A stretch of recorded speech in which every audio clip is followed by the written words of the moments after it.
Hello and welcome to another episode of Ox Sports Unleashed with myself, Patrick Lock and Colin Ryde. You notice that Darryl Woods is not with us this week and also not in the studio. We thought um, instead of being behind the desk this week, I'd be in front of the camera. So you get to see my face this week, which is potentially not the greatest thing, but who knows? But we've still got a show for you this week, even if we are not live, but should be on your screens on Thursday at 8 p.m. or whenever you fancy watching it. As always, we've got our standard reviews of football coming up, fixture focus, league tables, and we've also got a couple of interviews with Ellie Noble and the cricket, haven't we, Colin? You have Yeah, indeed. packed show still coming up. You have indeed. Ellie Noble, formerly of Oxford United Ladies, now plying her trade down at Plymouth Argyle.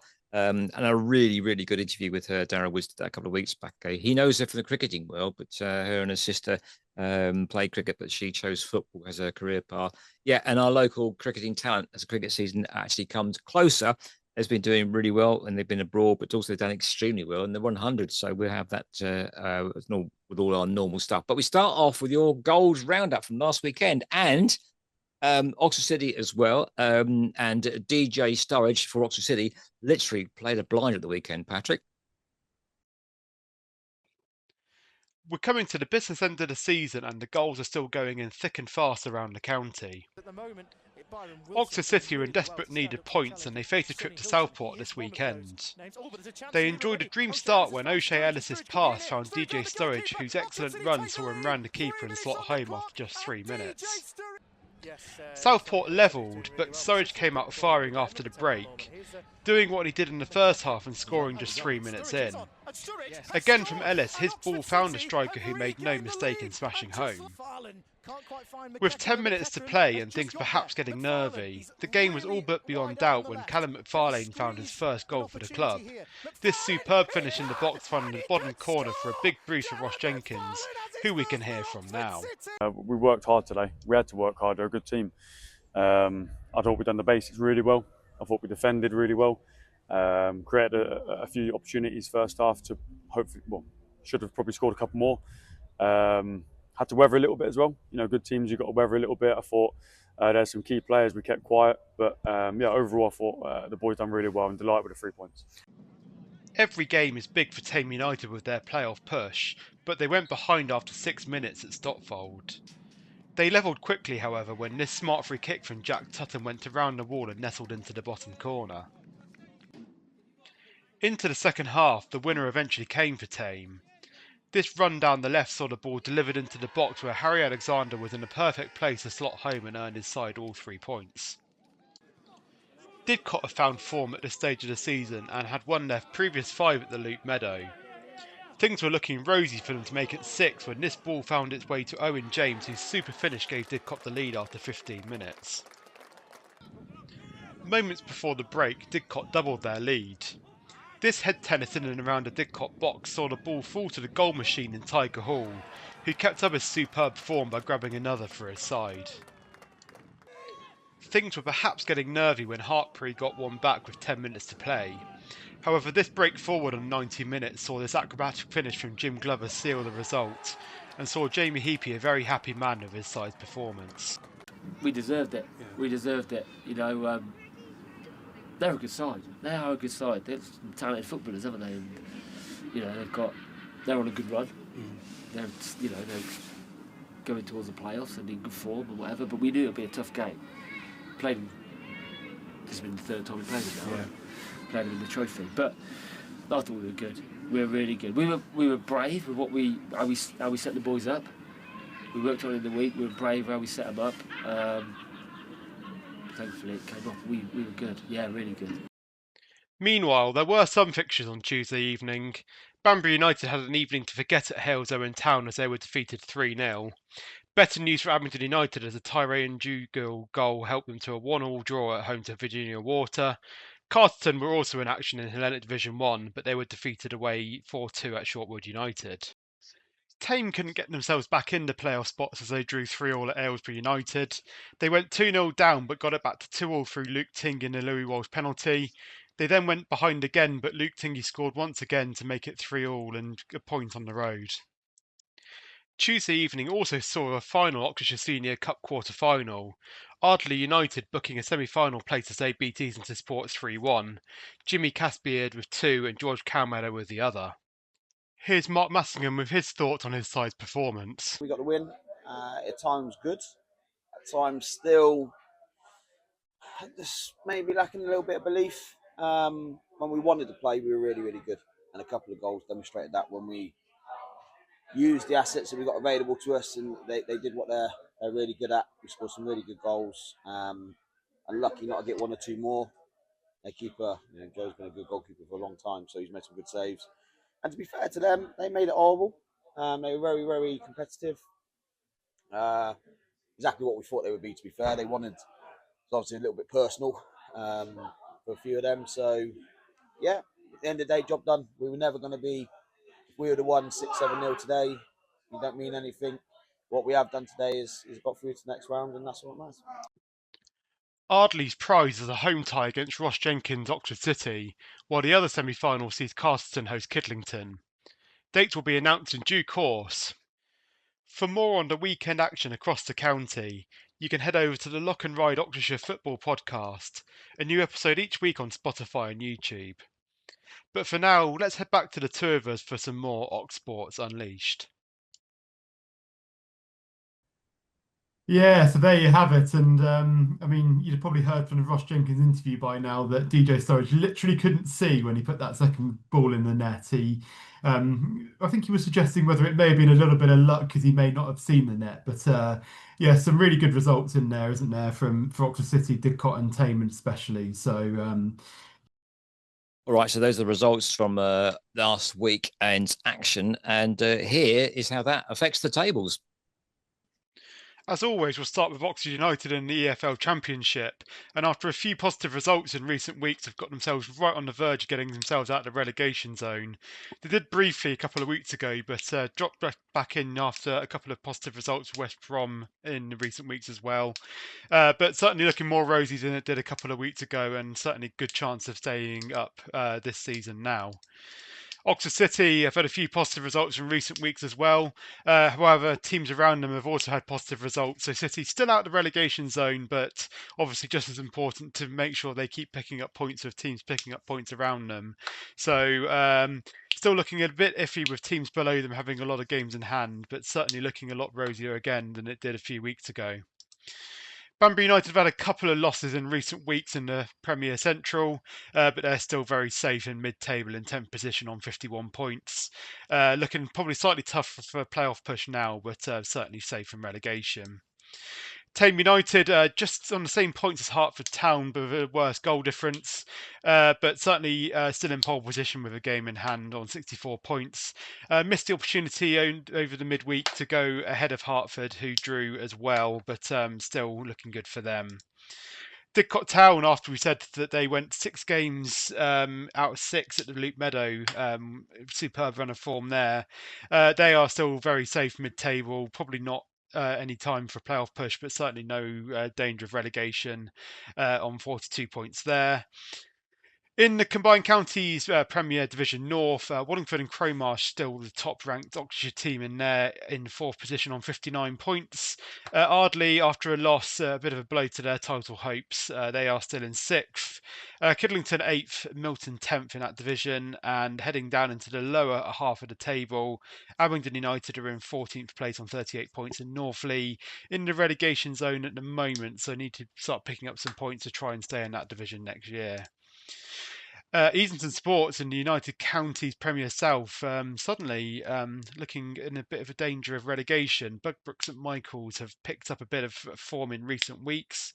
So Easington are now just 1 point above the drop. Obviously, Bugbrook St Michael is who they played on the weekend, so Bugbrook winning that was a bit of a blow for them. Obviously, if they'd won that, then they would be 6 points clear. But yeah, needing some results to try and pull away from there. In Hellenic Division 1, Wantage Town very much safe in the playoff places there. I don't think a title push is going to be on there with FC Stratford pulling away with a couple of games in hand. But Wantage very safe in the playoff positions, probably almost mathematically there already. So hopefully they'll go on and do well in that.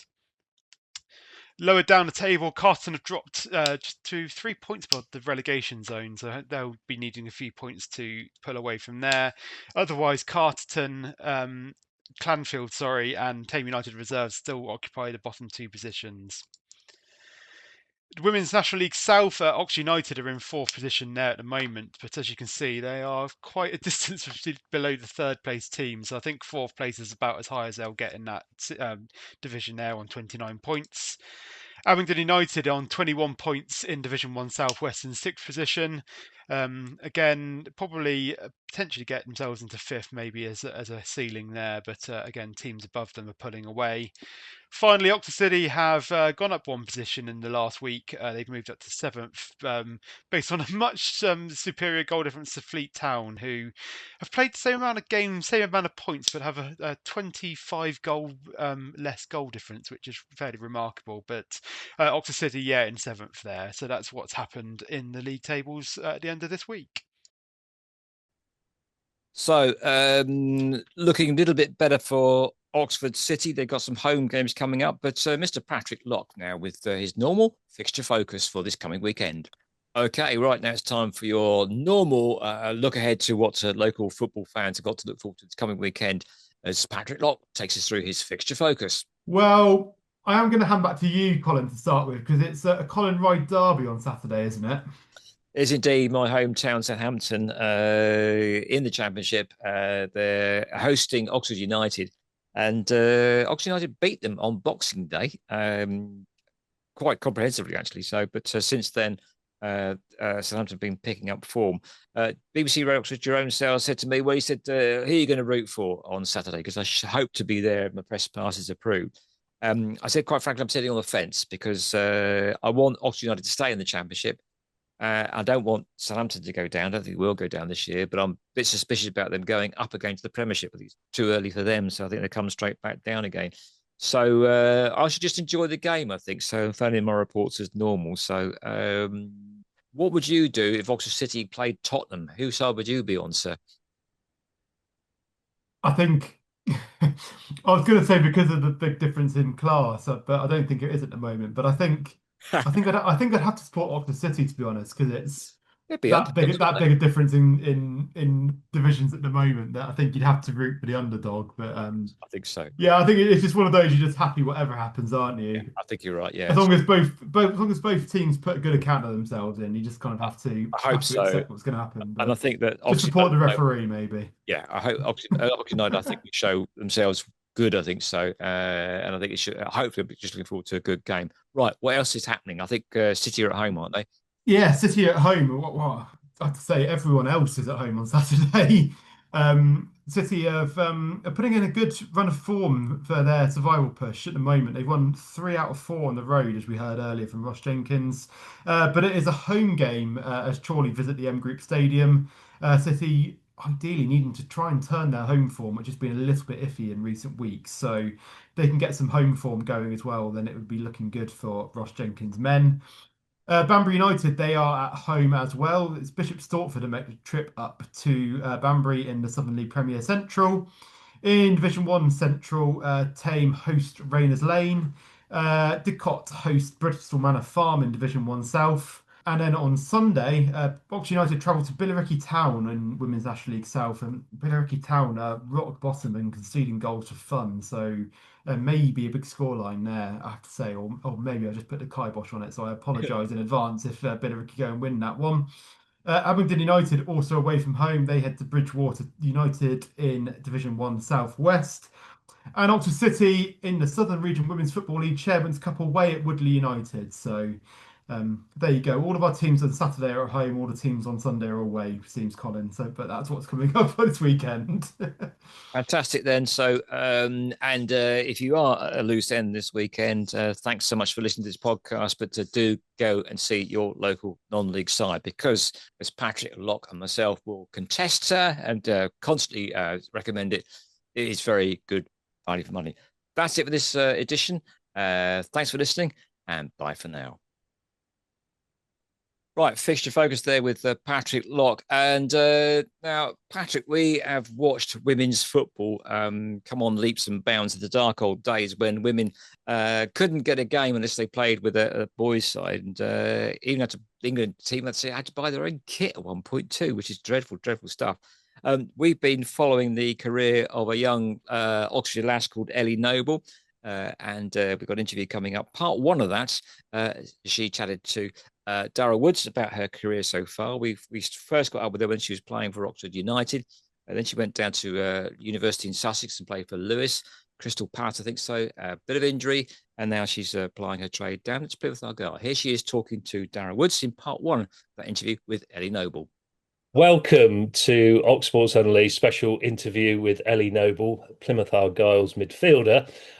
Thank you for joining us, Ellie. It's good to have you back on the show at Oxsports Unleashed. How are you doing, first of all? Yeah, I'm good. I'm really good. Had a good season, so I'm happy. Living in Plymouth, it rains a lot in Plymouth, I'll be completely honest. But yeah, no, I'm good. I'm happy and playing well and looking forward to finishing off the season over the next few months. Good stuff.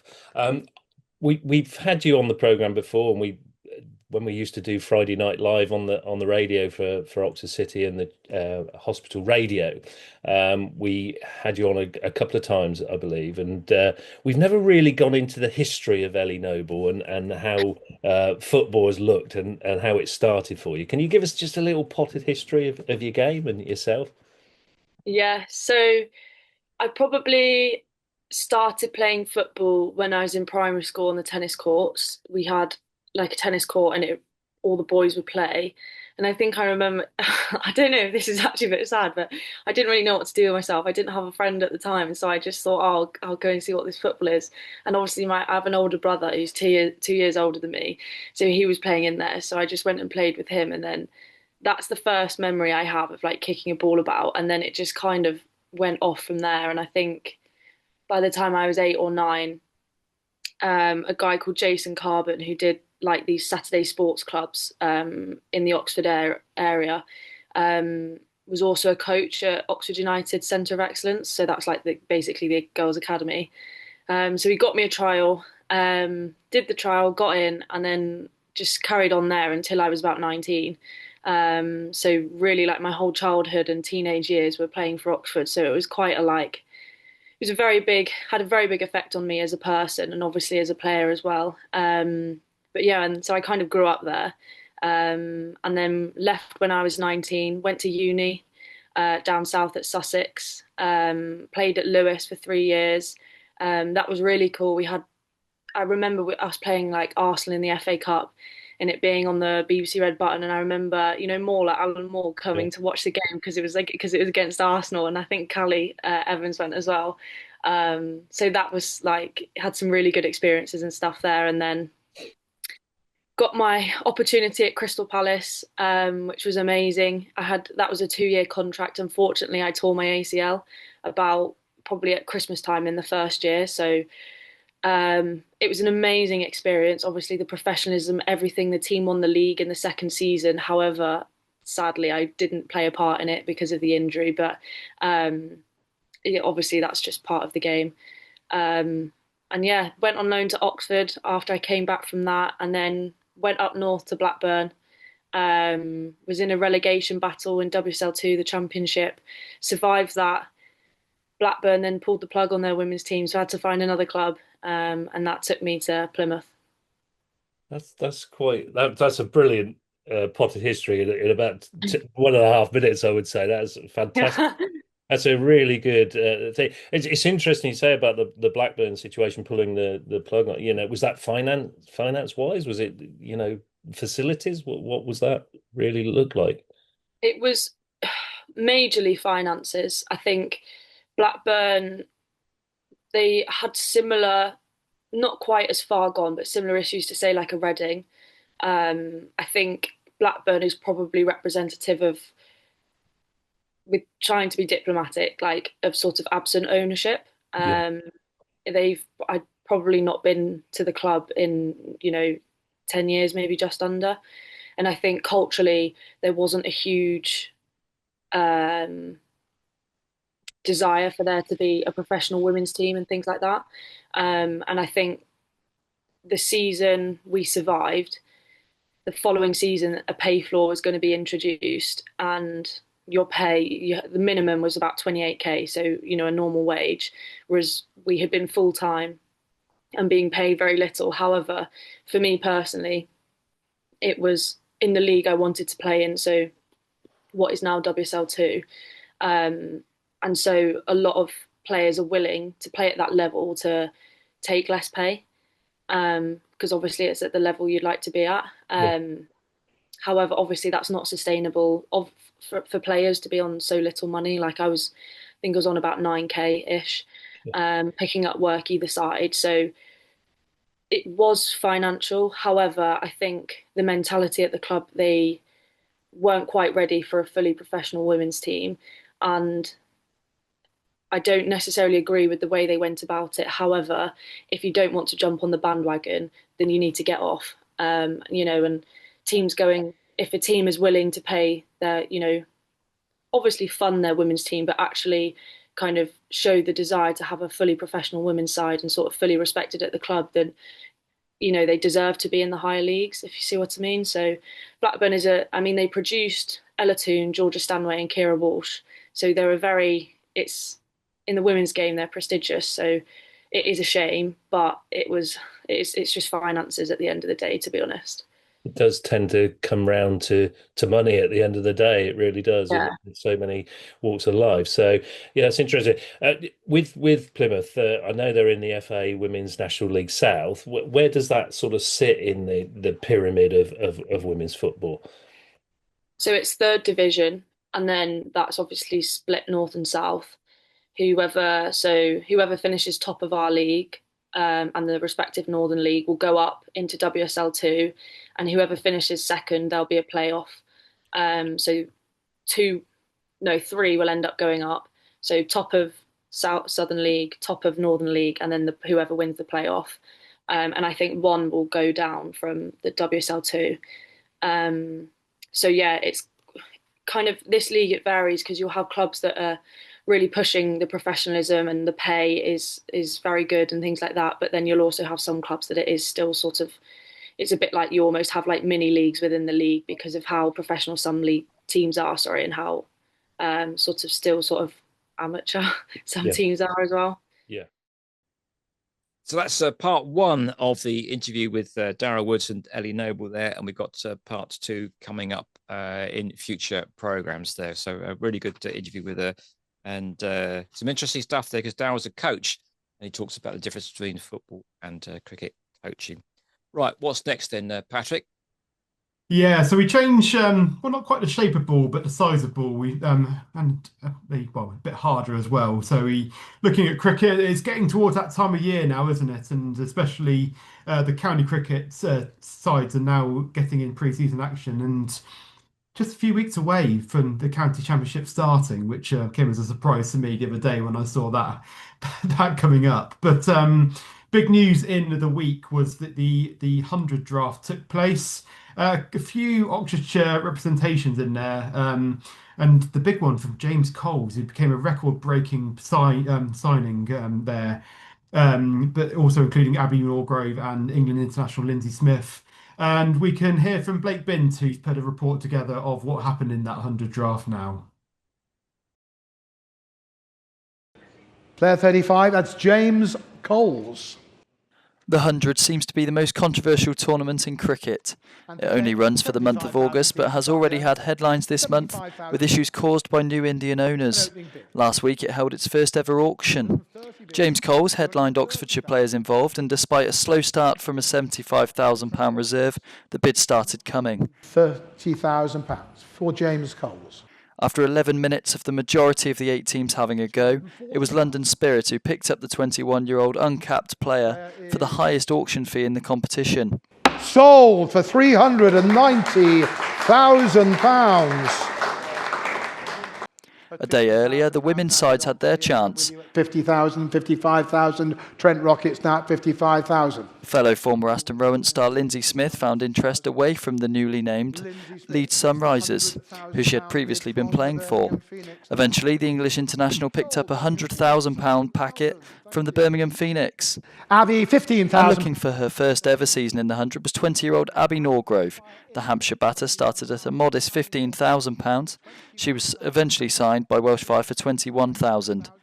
Whether the auction was viewed as a success or not is up for determination, but for these Oxfordshire stars it must be. Another wildcard pick per team is available after the T20 blast. Yeah, so great to hear our cricketing stars are doing so well, picking up some good paychecks there.